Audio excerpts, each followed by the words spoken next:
AITA for wanting more help with my child after my surgery. I, 24F, had a baby about 8 weeks ago. It was a difficult pregnancy and I had to be induced at 37 weeks due to medical complications. I had to get stitches and the recovery was really rough. For days ago I was feeling really awful, so I asked my husband, 26M, to take me to the hospital. Turns out I had gallstones and needed to get my gallbladder removed, which happened 2 days ago.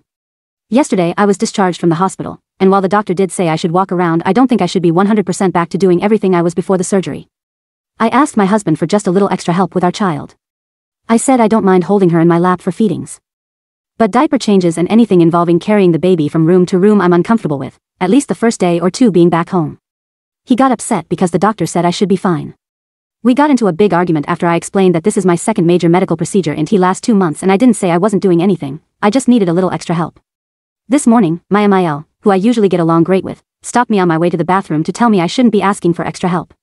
That I have a child now and it doesn't matter what healing I'm doing because the baby comes first.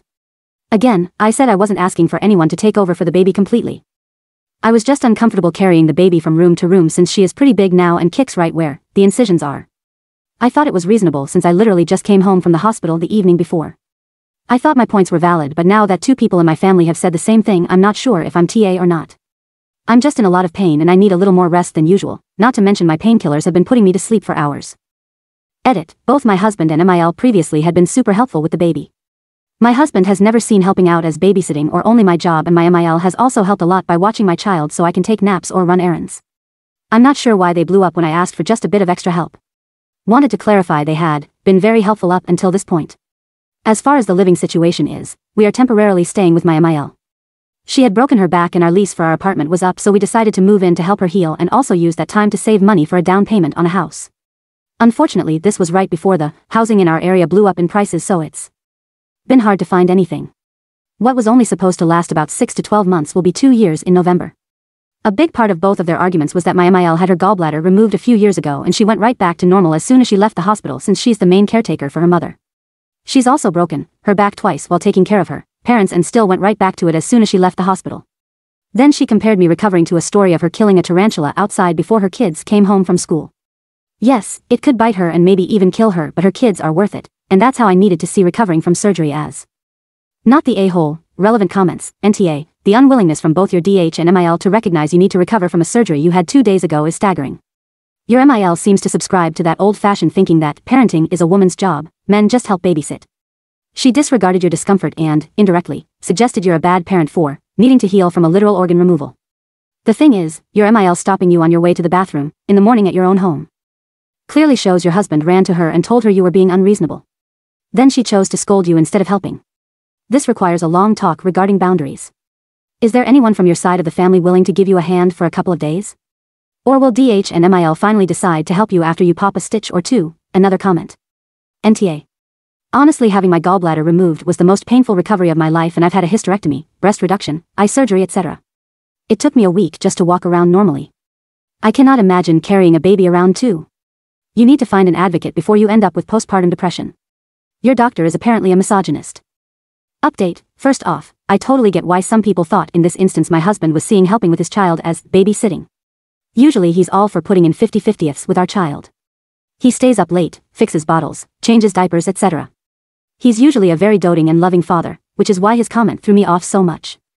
And my MIL has also helped a lot by watching my child so I can take naps or run errands, again, which is why I was so thrown off by her comment. A lot of people asked about our living situation. We are temporarily staying with my MIL while saving for a down payment on a home. She stays at home and has offered to take care of the baby when I go back to work. There wasn't really anywhere else I could stay as others suggested either. My family has also been treating the surgery as no big deal and expected that I would have no problem with the baby. And even when they offered to come help for the day, they all backed out last minute, so I was feeling very on my own. As far as the aftermath, my husband and MIL both apologized for what they said. Everyone was exhausted from the 4 days I was in the hospital. My husband wasn't sleeping while at the hospital, and my baby was apparently very fussy since it was the longest time she was away from me since giving birth to her, so MIL had no sleep either, and everyone was just frustrated with the entire situation. I guess they both just said the first thing that came into their heads with no sleep after I asked for help. I was honestly relieved because neither of them have ever acted like that before, and it was completely out of nowhere. Everything has been good now. I am still healing, but my husband and MIL have been a huge help with the baby. I go back to work in about 2 weeks and I'm trying to get as much rest as possible beforehand as well. Relevant comment, I'm glad to hear you are being more supported now. Regardless of the explanation for their earlier response to your request for help, did they acknowledge that their expectations were completely unrealistic and, in fact, cruel to expect of anyone? Because saying things in the heat of a tired and overwrought moment is one thing, but the basis of what is said, their belief that a mother's love for her child should be able to transcend physical inability and that your feelings and needs don't matter, is really alarming. If they truly carry those beliefs and just usually hide it better, then it could mean bad things for the future, taking it to an extreme. If you were diabetic and having a hypoglycemic event, would they tell you to suck it up and delay treating yourself if the baby was crying? Would they tell you that severe depression should be ignored until it was convenient for them to support you in getting treatment because the baby needed something? OP replied, my husband acknowledged that he was in the wrong and did not realize how much actual pain I was in. My MIL didn't, but we are both a bit awkward with big emotions toward each other, so I know she genuinely meant it.